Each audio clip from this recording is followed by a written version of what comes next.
he comes up to me. He's like, man, I can help you unlock the third part of your brain and help you connect to all those neural pathways and get connection to everything in your body. Sounds mighty cool. I was like, tell me all more. right, I'll What's hear you going out, on? but I'll hear you out and I'll give you my 2 cents. So he's like, hey man, he's like, I've done it a few times. I took LSD. I went to the gym, the best workout of my life. And I was like, bro, there's no way I'm doing that. I'm not doing that. And he's like, I've done it like 4 times. And he's like, and then I like slept on it and I really was thinking about it. And then like a few days go by and I was like, you know what? What's the worst that's going to happen? I'm at rock bottom. I'm going to die. So what? You know, I was at that point. I didn't care. You're just putting it all in black. Yeah. And I condemned it. You know, my brother did it and I just kind of condemned it. I never really. Your brother did LSD? Yeah, he had before. And I had friends that have done it and I just never wanted to be part of that, you know? So I let him convince me. And I had work this day. It was a Monday morning. He's like, come over to my house at 10 a.m. It lasts about 4 to 6 hours. And then you can go to work later in the day. Cause I had work at like 8 o'clock I'd work at 6 p.m. So I go to his house early in the morning. We get to his house. We're sitting on his porch. He gives me a tab of acid. We both take a tab and then I drive us to the gym. And then by the time do not do this at home. Yeah, don't do this. Don't not do a this. good idea. Yeah. First trained professionals only. Yeah. So I drove to the gym and I get there. We go. The first thing we do, I try not to make eye contact with anyone. I was kind of nervous. For sure. And I get in the gym and my heart's a little bit racing. And I go in the bathroom and I look in the mirror and I look at my eyes. My pupils were as big as my eyes. Got some dinner plates going on. Yes. And I was looking at it. I was like, yo, bro, he was looking at my eyes. We both started laughing because his pupils were big, but mine were the size of my eyes. Yeah. And I was like, bro. And he's looking at me. He's like, bro. We're just like dying laughing. And I'm like trying to stop laugh. And the thing about acid, whatever you're thinking is your reality. So you got to really, if you start having like a bad trip and you start tripping like, and thinking the worst things, that's your reality. And there's no way. And when you find out that you're not in control and you can't get it to stop, that's when you really are really screwed. Yeah. Mm-hmm. Yeah. Snowball effect. Yeah. So we go out to the treadmill. Trip. We go out to the treadmill and we're just warming up on the treadmill, getting my heart rate up a little bit. It's something I always did before I started working out. I'd stretch a little bit and get my heart rate up. We're warming up on the treadmill. I'm looking around at the lights and I can see all the rays from the lights. I'm like, man, this is crazy. And growing up, I always heard acid is like, you're going to see all these weird things. And when you do acid, I looked at it as there's 2 ways of doing it. There's a way of having fun with it. And you can do this with any drug. You can abuse drugs and have fun with them, or you can use them as tools. And I was trying to use it as a tool. And I really felt like, because I had friends that have done acid and all they do is they experience funny things and they have fun on that. And they're not trying to benefit themselves at all. They're just seeing all these weird things. But what I was seeing was so beautiful. I was seeing every single ray. I could see every single detail and everything I was looking at. And I started getting into my mind and I was thinking about what I was going to do for my workout. And the next thing I know, I'm like about to go curl and I'm already seeing things before they're happening in my head. Like everything felt pre-scripted. Everything I was going to do was like pre-scripted and I was like already seeing it before it happened. And then I go sit down over there on the bench and seated bench and I start doing curls. And I felt like an Instagram star or something. I felt like I had everyone's focus on me. Everyone was watching me. I felt like I was being watched from like third person or something. Like I had all these people watching me. And I just felt like the center of attention. And I start curling 30 pounds. And I was doing really strict dumbbell curls. And I was like, dude, this feels like nothing. So I went and racked it. I grabbed the 40s. Doing it strict form, perfect form. And you're sure this was LSD or a Hulk tag? Yeah. And I was just like, I got every single bicep fiber firing. And I was like, dude, he was right about the mind muscle connection. He's 100% right.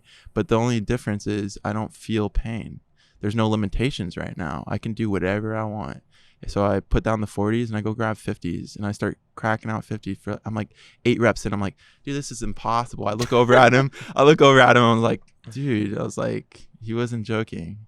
I was like, I can get all my muscle fibers to really fire. And I was like, whoa. And then I was like, I was very in tune with my body. So I put down the 50s and I knew when I do weight like this, it gets my heart rate up. So I checked my heart rate and I was like, dude, I have no pulse. Thought you're dead. No pulse. Then I'm looking at myself and I'm evaluating and I'm like, man, I'm looking kind of pale. And then I'm like, no pulse, kind of pale. I'm like, dude. So I start like getting in my head. I start getting panicked. And I was like, man, oh crap. And then I was like kind of getting scared. And then I was like, I just want this to end so I can go back. And then I'm like, oh crap. Trip.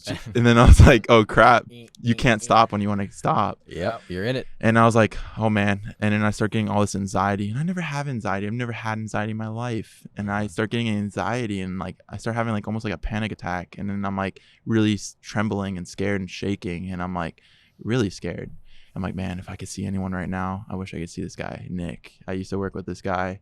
And he had tattoos of LSD formula. He had tattoos of different. So you felt like he knew what formulas. You were going through. He had mushroom tattoos, all these hallucinogenic tattoos, and then he had the weed formula, marijuana formula. He had weed. The molecules. And stuff. Yeah, the molecules. And then he had like weed plants on himself. This a very like you could tell he's been through the ringer. I was like, and I worked with him as a personal trainer. So I was like, and I trusted him, you know, because we had a fellowship. And I was like, man, if I could see anyone right now, I wish Nick was here so I could talk to him. And I'm just sitting there like kind of tripping. And then I look, the whole gym's surrounded with mirrors. And I look in the mirror right when I said that. And I'm like thinking that right behind me, he walks in with his girlfriend. I was like, no way that I literally turned around behind me, looked behind me. I'm like, he's actually here. And then I was like, all right, I need to seize my opportunity. Once his girlfriend walks away, I'm going over there. So I'm like waiting, like I'm waiting like 40 seconds. His girlfriend finally walks away. I'm like, it's my chance. It's my chance. I go over there. I'm like, yo, Nick. And I'm like looking down like this. I'm like, yo, Nick. And he's like, what's like, this kid's messed up. He did. Yeah, he already knew. He kind of knew. He's like, why isn't he looking at me? And I didn't want, like I said, I didn't want anyone to know. And I'm like kind of looking down, like kind of ashamed, you know? Sure. And I was like, yo, bro, I just need your help right now. He's like, yeah, what's up? And I look at him and he knew right away. He looked at me and he kind of gave me that. I know where you're at, bro. Yeah. And I was like, bro, basically, first time taking acid, I'm tripping, bro. And like, I'm in my head right now. I really feel like I'm going to die. I don't know what to do. I don't want to be that guy that I've seen on like cops where they go and restrain him while he's tripping and he's like flipping out. And Baker Act. He gets Baker acted and finds out he's just okay the next day, but now he ruined his whole life. And I'm like, I don't want to do that. I've known a few guys. Yeah. So I'm like, I don't want to be, but at the same time, I really do feel like I need to be hospitalized right now. Yeah. You're like, I'm out of control. So he really talked me down, really calmed me down, you know? And I was like, he really got me. I was like, bro, this is what I'll tell you. He's like, if you feel good now, he's like, go work out. Just don't worry about it. And he's like, if you feel like you can work out, go work out. If you feel like you're going to die, go home. And he really calmed me down. I was like, I'm going to go work out. And then there's this guy, you know, that guy in the gym that's always there talking to everyone, always there distracting everyone. That guy walked in and he knew me. He knew me. Oh, boy. And he knew that I smoked weed. So he always knew like, one thing I always used as a tool for the gym was I would smoke weed. I'd use weed not only as a tool for my muscle connection and getting connected in tune before the gym. And that's kind of the only time I'd smoke it really. But it also helped me cope and vent with traumas I went through. Same thing with this guy knew you smoked weed. Yeah, he did. And so yeah, weed helped me vent and cope with a lot of traumas. It really helped clear my mind as far as not having to think about things. And then video games too was a coping mechanism to traumas I've been through, and it was a way to escape reality. And so he comes up to me and I'm just like looking down because I don't want him to know I'm tripping on acid. And this kid's a talker. He'll go tell everyone if he finds out. He looks at me and I just got calmed down by Nick, and he comes, I'm like, please don't come up to me. And he's like, Philip, what's up, bro? I was like, oh man, here we go. And I was like, what's up, man? I'm like kind of looking down, and he's like, man, he's like, on a scale of 1 to zooted, how zooted are you? And I said, super zooted, bro, super zooted. I just, short talk. I want him to just leave me alone. And he's like, dude, you don't look too good. You look like death. It's like, oh God. It's like, oh man. I was like, he reconfirmed it. And Nick looked at me after he said that. He's like, there's nothing more I can do. And he kind of stepped back. He's like, he already knew. He's like, oh, well, back to ground zero. So I was like, oh, I need to go. So Nick should have just went up to that dude and been like, come over here, bro. We're doing curls. Yeah. Or like, you don't look like death. This guy's retarded. Don't pay attention to him. Well, so now that's back in my mind. Nick knew it. He kind of looked at my face and he's like, he knew. Let me just say, that's the most brutal first. Oh, but Oh. this isn't. This is the first time you did acid, but this isn't when you. This is not the when you had your testimony. This did bring me. This is my testimony. Okay, so I'm feeling like death in the gym, and Nick tried to calm me down, and he did tell me, he's like, hey man, if you he's like, this is your first time, bro. First of all, you should be in a controlled environment. You should be aware of where you're doing this. And I was like, man, I let a guy talk me into this is going to be the best thing for my muscle connection. Yeah. So after he got me in that mindset of dying again, Nick was like, man, I can't do anything here. You're on your own. So I went back to I convinced myself I'm good. And I went back and sat down on the bench, and I go back to curling, and I pick up the dumbbells, and I'm like, I'm not good. I look over at my buddy, and I was like, and he already knew. He saw the look on my face, and he was like, man, he looks traumatized. Yeah, and he's like, home. I just got up. He got up. We both knew, and we both just go outside. He saw me, kept checking my heart rate, so he knew there was something up. We go outside, and he's like, are you good, bro? And I'm like shaking all jittery, and I'm like, no, bro, I feel like I'm going to die. I really feel like I'm going to die. And which is a key element of this trip, like death, right? Yeah. And the fear of death. And like death is real. And I may be encountering it in the next, who knows, second minute, right? Really second. Maybe really I'm already dead. Maybe I'm already dead. Right? Yeah, so I felt like I was going to die. And I was like, man, and this is one of the keys to my whole testimony was, this is something that I had to realize because I was reading a book, and it was like, when you got saved or when you first encountered God, what did he tell you? What was he trying to get through your head? And this was kind of one of the keys that kind of streamed through my head for a while after I'm facing tribulations and trials right now, and I'll get into those. But I want to go call friends, see if anyone picks up, but all my friends used me for weed, and they never really friends. They're only around when they want to smoke. They're only around when it's convenient for them. And if I needed help, oh, bro, I'm busy. So I try to call a few people. No one could come help me out. You're at the gym trying to get out. I'm trying to get home, and I didn't want to drive. I feel like I'm going to die, And I just drove to the gym. I'm 30 minutes from home. I'm stranded. So I'm trying to look for help. And I couldn't call my mom because I didn't want her to know. So I try to call friends. They're either not picking up or they can't come help me. And I'm like in dire need.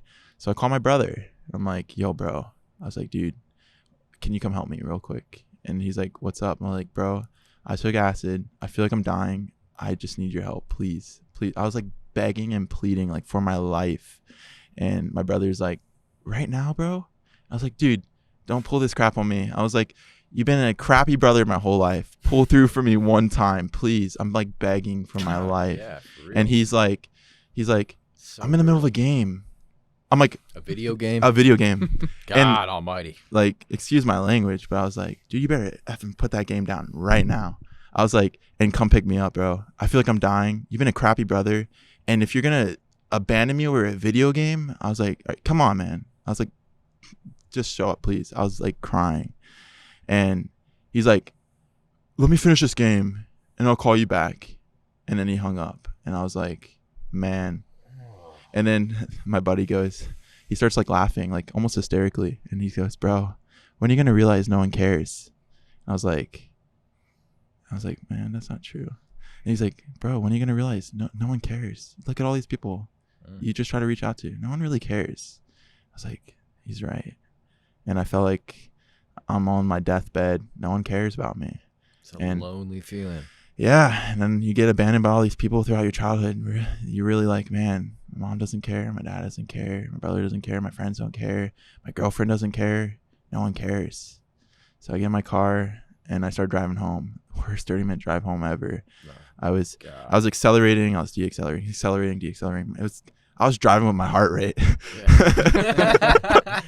I was literally like, I was speeding, and then he's my brother, my buddy in the car goes, dude, you're going to get pulled over, and I don't want you to go to jail for being hallucinogenic and driving. I'm like, and then when he said that, I'm like checking my heart rate. I'm driving. I'm like, I'm not going to make it home. I'm going to die either in a car accident. I'm going to die. I don't know. Just the death, right? Didn't know. Yeah. And he was scared for me because he didn't want to be the reason that I got my life ruined, because he said I should do this. And then I was like, man, I don't even know if we're going to make it home. So we drive all the way to my house, and I couldn't go to my house. Well, I went to my house, but I have 2 houses on my property. My brother lives in one, and I lived in the other. I was renting out my childhood room, and I was renting out his childhood room. So I had 2 rooms in our main house. It's just a regular house, like 2,400 square feet, and I just lived with my mom. He rented out, it's called a barn house. It was about 1,400 square feet, and then underneath is 8 stalls, a tack room, and a laundry room. So I drove all the way to his house. It has a shell driveway. The gate's open. I make it to his house. I drive up the shell driveway. Still never got a call from him, by the way. And just keep that in mind. He never called to check in on me. On that, yeah. So I drive up his driveway. I walk up the stairs, and I just open the door. He never locks his door. I open the door, and him and his friend are just sitting there playing a phone game. And I go, what the F, bro? I was like, and the worst part was he was making light of the situation. He goes, look, you made it. And I was like, are you kidding me right now, bro? I was like, I feel like I was dying, and I still feel like I'm dying. I'm dying right now. Like, and now you're trying to like laugh and joke. I'm like, dude, this is not the time, dude. I was so mad, but I couldn't get mad because I was getting flustered. My heart rate's going up. Now I feel like I'm gonna have a heart attack. I don't even know if I'm gonna have a heart attack because I don't know my heart rate right now, but I know it's elevated. And I'm just sitting there. I'm like, I need to calm down. I'm gonna die if I work myself up. So I kind of had to forgive him in that moment. I was like, and he's like trying to make jokes. He's like, you made it. And I was like, dude, don't do this right now. I can't believe that you couldn't get off. First of all, it's a phone game. Yeah. Second of all, it's like you couldn't even get off a game to come and save me, like, and come help me and be there for me in my time. Dude, I felt so betrayed. That was the day I really realized that's not my brother. I was like, dude, you're not my brother. I told him that straight up. I was like, you're not my brother, bro. You've screwed me over my whole life. And there's so many other incidents that I haven't even brought up where he really screwed me over my whole life. He got me in trouble with my mom all the time for stuff that he would do and let me take the punishment for it. And he would be like, come forward like a year or two later and be like, oh, that was me. Sorry for letting you get beat for it. So more of the same, just the same. Dude, like just more of the, he's such a selfish kid. And he always was, and he always has been. And I already cleared that up in the beginning when he would always bail on my dad and my mom. Well, it hurts even more when you're in that. And it hurts more when it's someone that you care about and you love and you want to see the best for, and you want to try to have a relationship between you and. When someone picks material over you too, and not even material. We're talking about animations at this point. Man. So I was just like, man, I felt so betrayed. Yeah. But I feel like I'm dying. I'm like, I need to relax. And then I'm like, do you have water, bro? And he's like, yeah, there's some water in my fridge. So I go and get water. I'm like sitting here sipping on the water. I feel like I'm hyperventilating. I'm like, dude, I gotta get fresh air. So I walk outside, and when I walked out there, the whole dynamic changed. I was like, whoa. I was like, I don't feel like I'm dying anymore. I felt like I walked through to a different realm. My buddy comes outside, and he sits outside with me, and he's like, hey man, remember I told you this will open up the third part of your brain? I was like, yeah. He's like, dude, you know we can talk like interdimensionally. I was like, that's not true. I was like, that's not true. My brother comes out with his buddy, and they're rolling up a blunt. They're rolling up this big fatty, and they're like, you want to hit the blunt, bro? I was like, dude, that's the last thing I want to do right now. It's the last thing I want to do. Thank God you made that decision. Yeah, so they're passing it around just between the two of them because my buddy wasn't smoking, I wasn't smoking. They just came out there to smoke. For what reason? I don't even know. Maybe it was part of this whole purpose. So he's talking to me. He's like, look, bro, we can talk interdimensionally. And he started making fun of my brother's friend. And he's not even reacting to the conversation we're having of him straight making fun of not just him, but his appearances and like things, that his characteristics. And he's like, look, if he could hear me right now, he'd be saying something, you know? And he was trying to make that point clear. I was like, dude, there's no way. So I start saying crap about my brother. I wasn't making fun of him, but I was just like saying things about like how he's a piece of crap and like how he's abandoned me. And they are having no reaction to what we're saying. I was like, dude, what? Maybe it's actually happening. Yeah, I was like, what's going on? And he's like, hey, come with me. I need to show you something. I was like, all right. So we go downstairs, and he's like, hey, man. He goes, look around. And I was like, yeah, what's up? He's like, no, man. He's like, look around at the stuff around you. He's like, look at that tree right there. So I look at the tree, and he's like, really look at it. And I like look at it, and I'm like inspecting this tree. And then that's when it like hit me, and I see every single grain in the bark.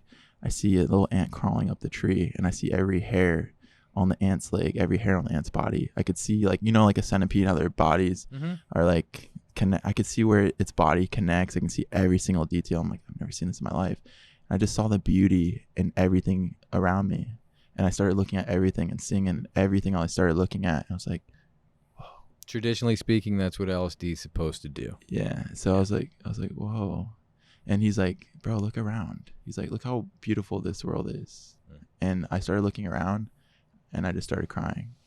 The most, like, I call it like a sloppy girl cry, like sobbing, gushing. Yeah, like snot coming out, like tears rolling down my face. If I had makeup on, it'd be everywhere. I was like just letting it all out. I was just really all crying. Hurt, all that stuff. Yeah, letting out all that pain, all that. I really realized, like, man, this world has so much more to it. Look at all this beauty, and we take it all for granted. I really realized that in that moment. I was like, man, we take for granted everything. I see all this beauty. I was like, man, I never even noticed that before. I was like so focused on material and so focused on things, technology. Yeah. And I started crying. He's like, hey man, come with me. And we start walking down. This is the scene too. The whole scene was crazy. So we have a shell driveway. It's a white driveway, white shell, and it leads to a gate. There's a gate at the end of the driveway, and the gate's open. So we start walking down this driveway very slowly, and we're like in our own time zone at this point. Like, it feels like time around us isn't even going anywhere.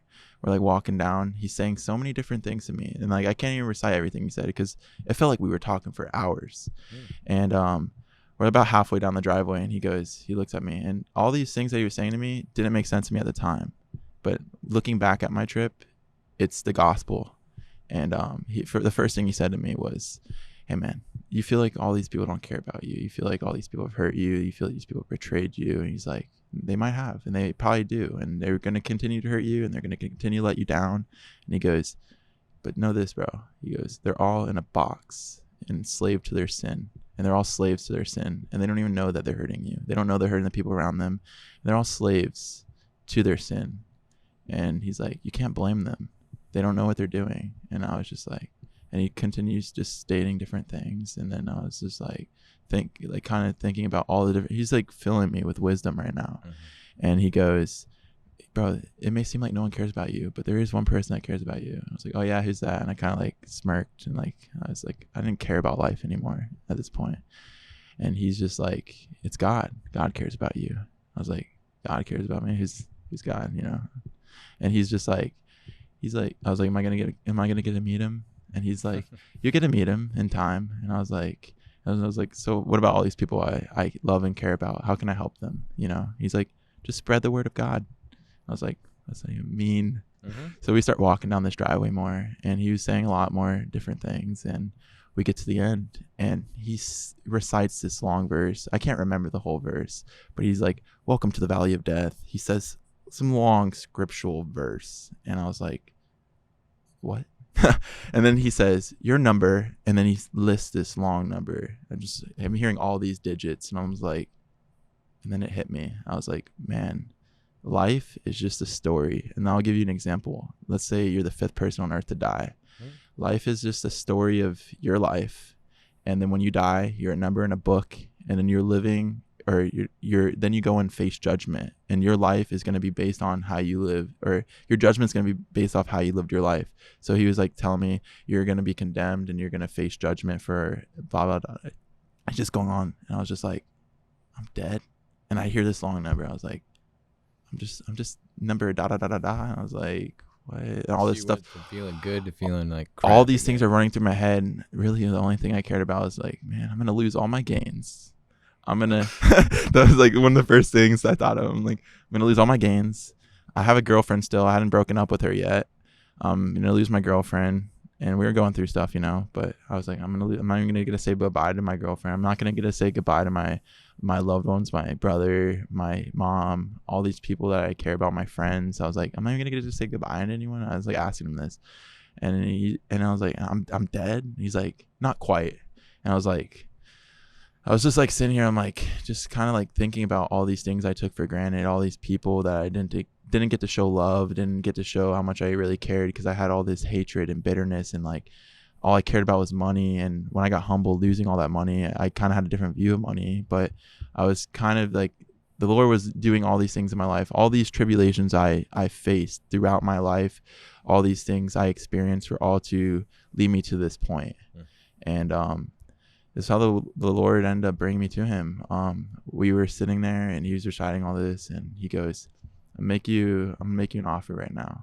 And he goes, you can walk through this gate right now. And he's like, and you'll have salvation, and you'll walk in an eternal life, and you'll get to meet God right now. And then he goes, or you can go back, and you can go back to your life and go back to your material things, and you can go back to your life. He's pointing at your brother's house, right? He's pointing at my brother's house, and there's a picture I used to have on my phone, and there's just like a ball of matter or mass or something, you know, just floating, levitating in the air. And it was like a different realm we were in, and we looked like when we're looking at each other, it's like looking at like a very bright light. I was looking at like what was an angel, and I was the same way, but I couldn't really see myself. But I looked down, I'm just like shining like a light. We're both super bright, and I was just like it was the craziest experience. That's very powerful. So I start walking back, and I walk back to my life. So you walked out the gate with him? I didn't go through the gate. I walked out the gate. I walked back to my life. I picked the material life over walking through the gate. Really? Yeah. And I felt like God knew what my choice was going to be. He knew I was going to choose. He knew my heart. He knew what I was going to choose, because I didn't have the Lord. Well, Knowing these are what all terms that you're, sin. Yeah. These are all terms you're unfamiliar with. Yeah. And if I would have known what I know now, I would have walked through that gate. For sure. And I'm kind of like thinking like, what would have happened if I walked through that gate? Would I be in heaven right now? You know? And I was just like, so the thing that really is crazy is I didn't get saved that day. It did make me realize when I did get saved that was the gospel. That was, Jesus didn't go around just saving everyone. He went around showing people love. He went around doing miracles. He didn't force anyone to believe in him. He didn't force anyone to have faith, and he didn't force you to do anything. He let you see, and he let you make the decision on your own. And that's what he gave to me. He let me have that decision on, what am I going to do with this? Am I just going to be like, I just experienced something crazy and now I'm just going to throw it away? Or am I going to go seek God? You know, because it made me interested. I was like, absolutely, I'm going to go seek after this. Yeah. So after that experience, I really realized everyone I was taking for granted. Even though all these people treat me bad, like that day I was like, man, I'm going to go home and I'm going to hug my mom and tell her I love her. I haven't told my mom I love her since I was 13 years old. Right. Like, I'm going to go home. I'm going to apologize for her for nothing, but I'm going to apologize to her. And I'm just going to forgive everyone, you know. I was so you did that night? Yeah. Wow. I was just so full of emotions, and I really felt like I didn't show everyone how much I care about them. You know, it's really common when people, they have a near-death experience. They find this in like guys who have heart disease, and they go through like a quadruple bypass. They have this incredible like want to forgive. Yeah, that was me. They want to forgive. They'll give like a divorce, like their wife or something. They frequently will give them the house. This happens all the time. And it's beautiful because you're recognizing in the face of death, you're taking responsibility, and you're also, you know how much good you can do. Yeah. You know, it's like when you hugged your mom. Yeah. What did you feel like? What did she say? She more or less just got teary-eyed, and she, right? You know, because she's like, man, my son hasn't even hugged me since he was 13. He hasn't told me he loved me since we got in a fight. It took, right? She didn't know anything about the LS. She knew nothing. She didn't know. She just knew her son was hugging her. Yeah, and I just like, it changed my heart. It really did. I felt changed. So I was like, I'm going to turn my life around here. I'm going to start showing people I care about them. I'm going to start, I didn't even have Christ yet, and I want to be this light for people, you know? So I started going to the church. What made you want to do that? I wanted to find out more about God. Okay. After having that experience, I wanted to find out who God is. So I'm not saved yet. I started going to church. I've been going to church for now all by yourself, man. Yeah, all by myself, going all the way to Sarasota. To this church that I had gone to before previously, that my friend showed me. I liked the pastor. He had a good message when I went there, and I'm like, I'm going to start going to this church. So I was going there. I went there for about 4 or 5 weeks in a row, and then I was praying every single night. I was praying every night before bed, and I was praying for a lot of different things. I was praying for guidance. I was praying for a family. I was praying for That's awesome. wisdom, insight, growth. Just so many different things I was praying for every night. Forgiveness. I was thanking God for everything He gives to me, because I was really so selfish. good, You know, just being thankful in your just prayers. being thankful. And I wasn't even a believer yet, and I would say you were. yeah. For sure. So Seeking. I was seeking. Yeah. I hadn't accepted God into my heart fully, because I didn't even know the gospel yet. Somebody who prays believes somebody's listening. Yeah. I mean, there's a verse we were reading today. It was talking about maybe I didn't write it down, but the girl that sold purple cloth. I forget her name. Is this Old Testament? Yeah, I believe Old Testament.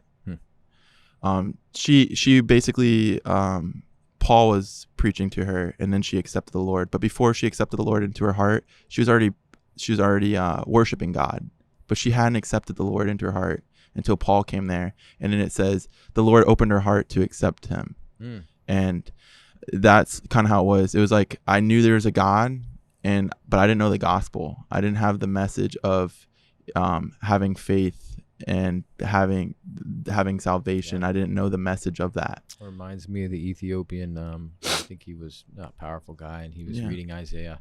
He's like, he knew there was something in it. Yeah. So I was praying for this guidance, and boom, I was selling a Theragun one night, and I was like, Lord, help me sell this Theragun. Send me guidance. Send me that.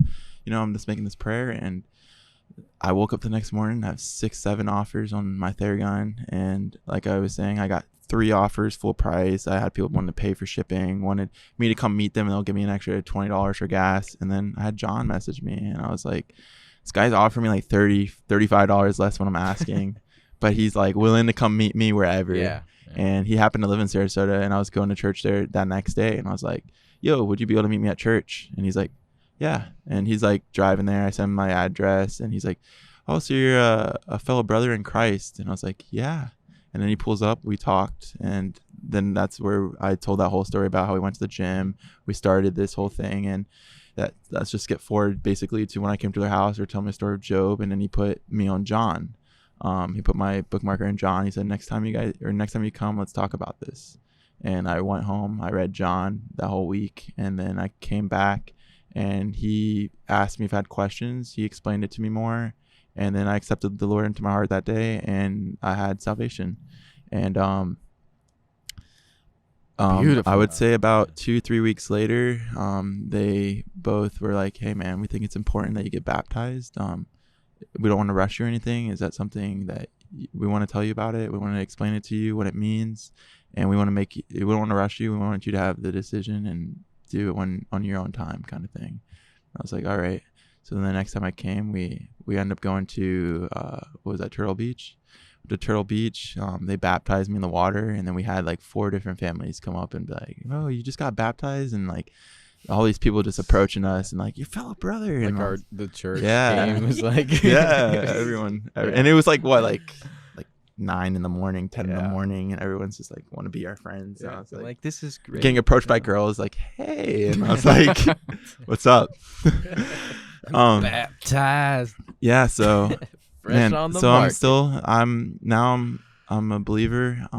This is where my journey really started, and then I was praying every night diligently. I was praying that the Lord would give me better reading comprehensions. That's something I've always been praying for. Better reading comprehension skills.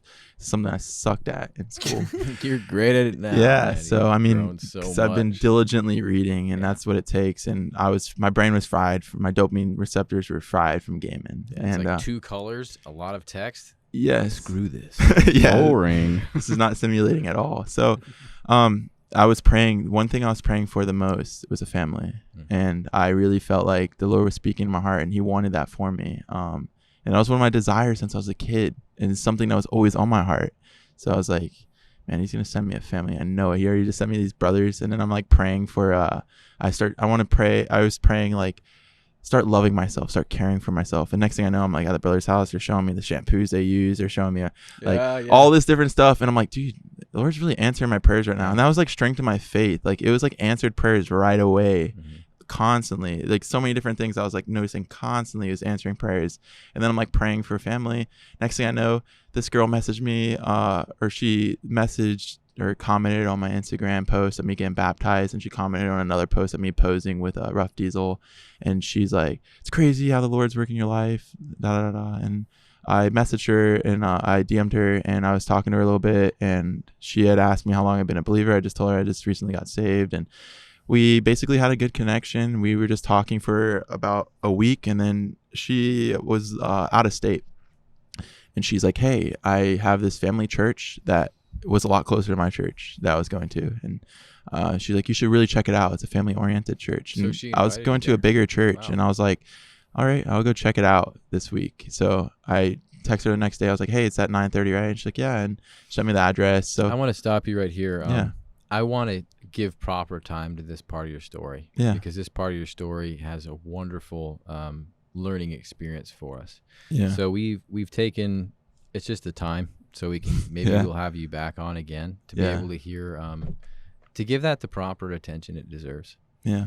Because you're such a good storyteller, and I would like to not rush it. You know, I do not want to rush the whole Leah thing. Because there's a lot there. It's a lot of good meat there that everybody can benefit from listening to. Yeah. So because especially because we have a singles guy well, it's part of the podcast, Iron Disciples, is dating. That is dating. So this is a testimony day. We did the testimony, and then we'll probably have you on maybe with Zoc, and then we can do one about dating and our experiences and kind of go into that. So and I want to hear so we're gonna kind of close things down so that we can. Yeah. And I feel like I've been doing all the talking. So you have. That's why you're here. Yeah, I know that. I know that. You've done a great job. I would love to hear you guys talk. No, you've done a great job. That was the point. So, in closing, you've done a great job explaining this journey to salvation, and a unique one, a very special one, and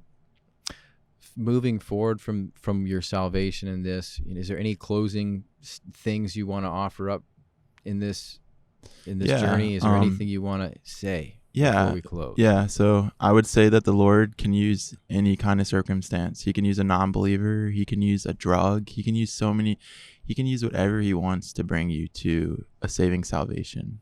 And Amen.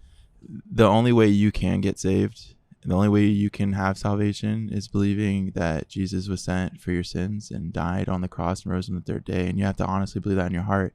And no person on this earth can bring you to salvation. The Lord has to work through that person. No person in this, like, people will take, it's your choice. Yeah. Well, not just that. I'm saying, like, no one can come out here and say, I got John saved. No. It's not no person can do that. The Lord's using those people to speak to your heart, maybe.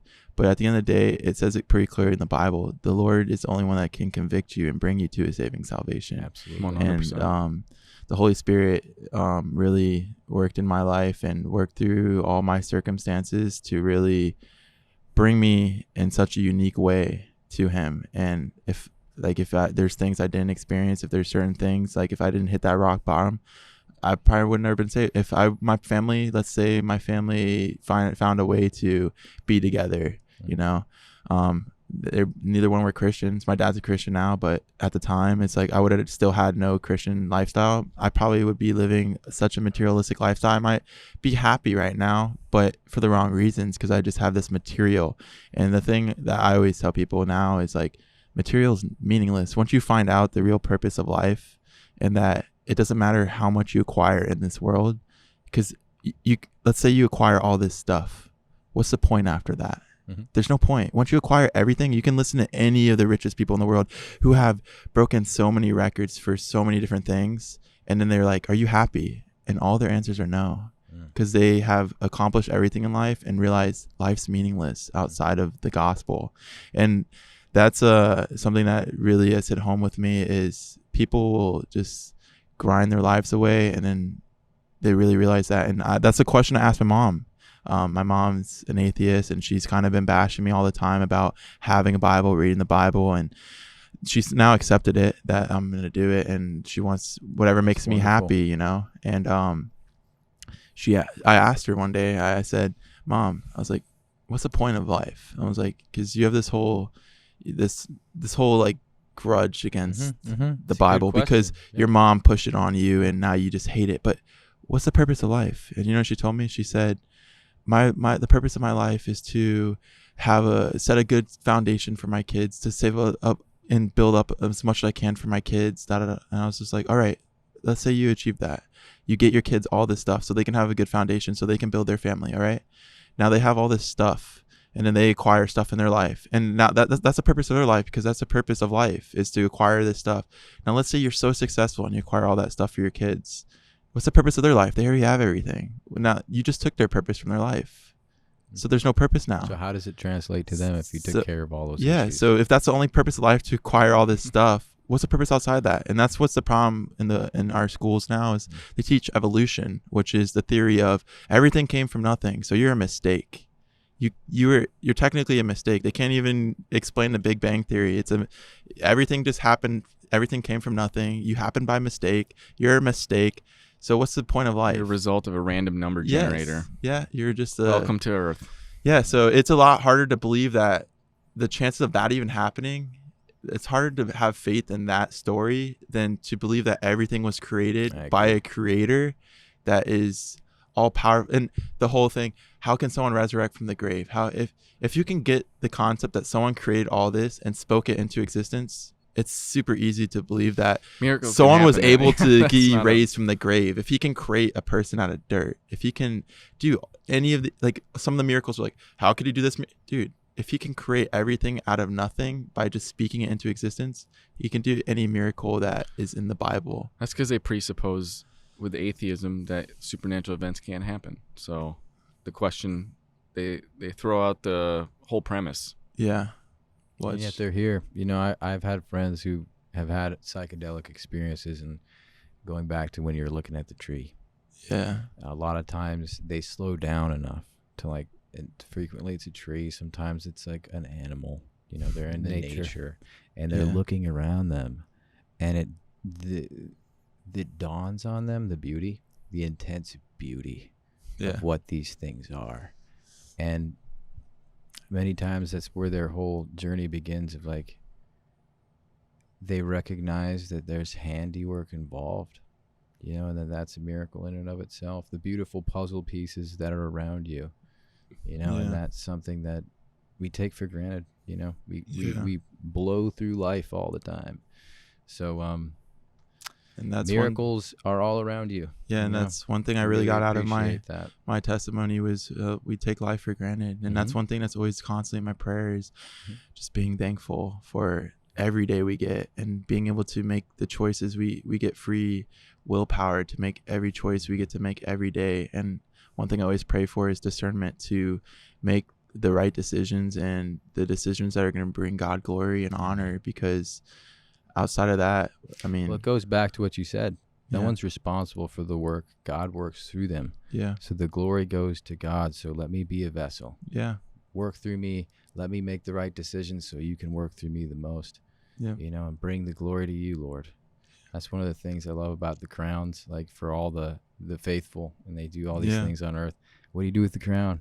You cast it at his feet, you know? You cast it at his feet. So when you're there, you have something to give. You're going to be the only person up there not being like showing how thankful you are, you know? When sure, that's not going to be there. No one's going to be like, huh.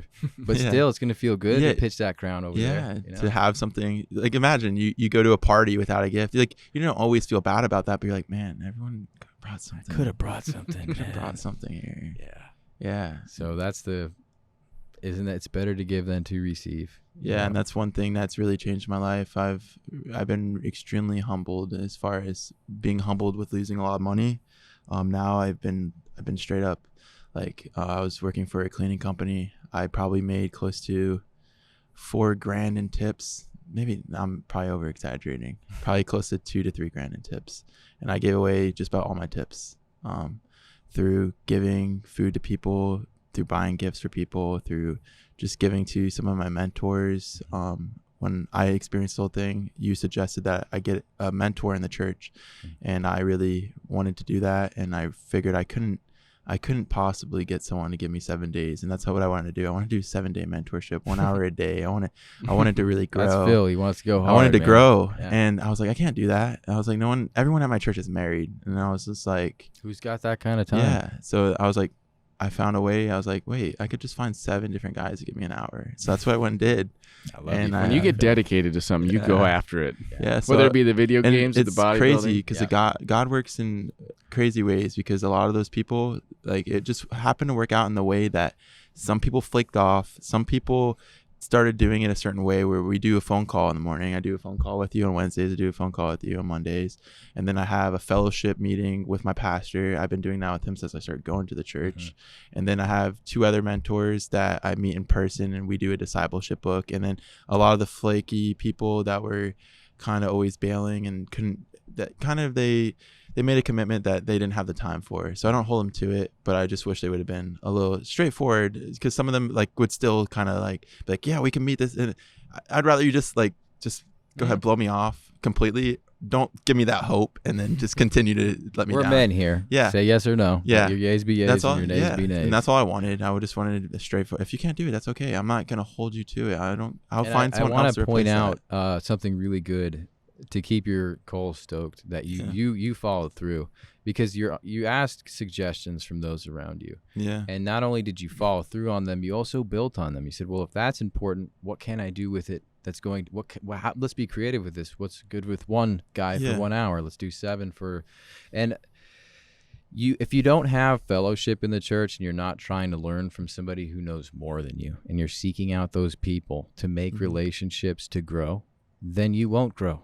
You need to connect, and you need to have that. So I love that you did that. Dude. Yeah, and I like love I that was saying, you you put also the time. said, like, I need to get better at reading, Right. So Yeah. that you could spend time in the Word and absorb it, Yeah. and spend time focusing on your weaknesses and like how you needed to become stronger, Yeah. and then doing that diligent. Yeah. Putting And a lot of yourself, it was- you would put yourself in situations that were uncomfortable with your Yeah. reading. Like when we, in our Bible study, when it came time for you to read, I'll just read the whole thing. yeah, you'd go for it. And I'm like, You know, I'm and I'd sitting be in like, front of pro here reader. with a And bunch of men. They're like, dude, this kid's just reading through straight through. And I'm I'd like, look at him, I'd be like, Phil's working on something. He's working on his reading. This is Yeah. what we're doing here as a fellowship. and that was like, I would always pray. I was like, Lord, give me reading comprehension. Give me retention skills to be able to retain it, so that I can regurgitate it and evangelize it, So Regurgitate. yeah, I was like, give me this power, Lord, please. Yeah, Fill me with your insight, your wisdom, and knowledge, so that I can go out there and share it and be And fruitful. it's a testimony to that work that we do Yeah. put in,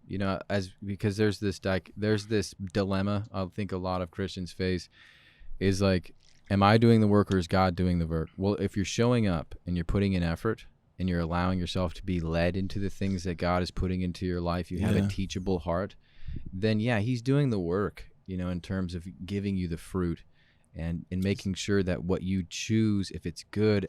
I love that passage after the Beatitudes where he's like, Christ is describing the heart of God. He's like, he will give you good things. A lot of people think that passage is describing God will give you anything. It's not that. Yeah. But if you want good things, he's going to give you good things because he's a good God. And Yeah. so that to me is really powerful, If because you want things desire according to good, his will. right? Exactly. Yeah, You desire some people things want just money so they Yeah. can have all this stuff. But if Right. you want a family or want stuff that God looks at as He'll good, answer those prayers. he'll answer those prayers. But you gotta knock, and Yeah. if someone doesn't Yeah. answer You the gotta door, show you gotta up. get in And what through I really the gotta window. do is Yep. work You on know it. what I mean? You got Yeah. to get in there. You got to put a hole in the roof sometimes and drop Yeah. a guy down in Yeah. front of Jesus. You gotta And be that's the way it You gotta diligent. have faith. You gotta Yeah. be diligent and Like be he was patient. like he's driving by himself to go to church Yeah. in Sarasota. That's 45 minutes away. He's lining up 7 guys for an hour Yeah, every day. yeah. You know, That's persistence. Oh, That's man. not just somebody who got touched by God. That's somebody. If God's real and He touched me, Yeah. how? This is limitless. We're tapping into an infinite God here. That's Yeah. taking it So serious. yeah, it's taking authentic. it serious. And I think it's important to pray for diligence and pray Absolutely. to keep that fire ignited, because that's something I always pray for too, because I don't want to just be one of those lukewarm believers. Or Yeah. one of those believers that just burn out. I want, because when I first found out about God, I was on fire, and I was trying to do everything I can, seek all these mentors. I want to stay on fire. I want to continue to grow. I don't want to just burn out and be one of those people that just go to church and then don't live up to anything I'm saying, and to just be one of those hypocrites that was at school and would be this person that around people, and then when they're alone or when they're around people that aren't their parents or whatever, they're like the worst people. And that's they're where hypocrites. the habits and the fellowship matter so much. Yeah, because being around brothers who are like-minded and then keeping up with the habits just keeps you going. It does. And I think we're like he's saying, these habits, if you keep with them, you're always getting to know another part of God. I mean, let's be honest, if we appreciate God's character as being transcendent of time, space, and, you know, he's a different person than we're used to, we have to be willing to embrace him further. We have to be able to embrace him more closely. So if you feel you're close to him and you have this set of things and you begin to put God in a box, you know, that's where things stop. God wants a closer relationship every day. And he holds us accountable to that. But it's exciting. You know, you have to be excited to be having your mind blown by God and what he's going to do for you. What he's going to do for his body. It says in scripture that he's going to hold us accountable to building that relationship with him too. Like, we're accountable for our relationship with him. And one of my mentors, Luke, he would always say the crest line. He said, I'm pretty sure it's crest. He would go, if you're not whitening, you're yellowing. And it's the same way with your walk with God and your relationship with God. You can't have a relationship with anyone, a friend, let alone, without communication. You can't have a relationship with God without communication. And the only way you can communicate with God is through his word and prayer. And through people. Yeah, and through people, do fellowship. The same thing. Yeah, fellowship. But yeah, you need to constantly be, if you're not talking to God, you're not going to have a relationship with him. I view it as you're always either going forward or backwards. You're not chilling. The thing is, the world's always working to conform you, and the devil doesn't stop. And a good verse I learned was I had with Luke was Ephesians 5:13, I believe, and it's redeeming the time because the days are evil. Every single day is working to form you, mold you into what the world wants you to be. The world is evil, and if you're not filling yourself with good so you can pour out good, you're going to be filling yourself with trash and you're going to be pouring out trash. So if you're not constantly filling yourself, you're going to get filled with all these things that you let fill yourself that aren't good. You're a sovereign creature. And with that, that's a beautiful place to end. Yeah. Yeah. Thank you so much, Phil. We're going to end with a prayer and thanks for just giving us your heart. Yeah. Beautiful, man. I did my best. You did great, man. You did great. Father, thank you for Phil's testimony, his honesty, bringing his heart, bearing his heart, so that we can all benefit from it. Thank you for that testimony and the fruit of it. Thank you for letting us enjoy that with Brother Phil. As this fellowship we've had here, I am grateful, Father. I pray blessings on these men here today. I pray for a deepening and a widening of their walk as they push into you and desire you ever more deeply, ever more. And I'm just thankful for them, every one of these guys here. In your mighty name, Jesus. Amen. Amen.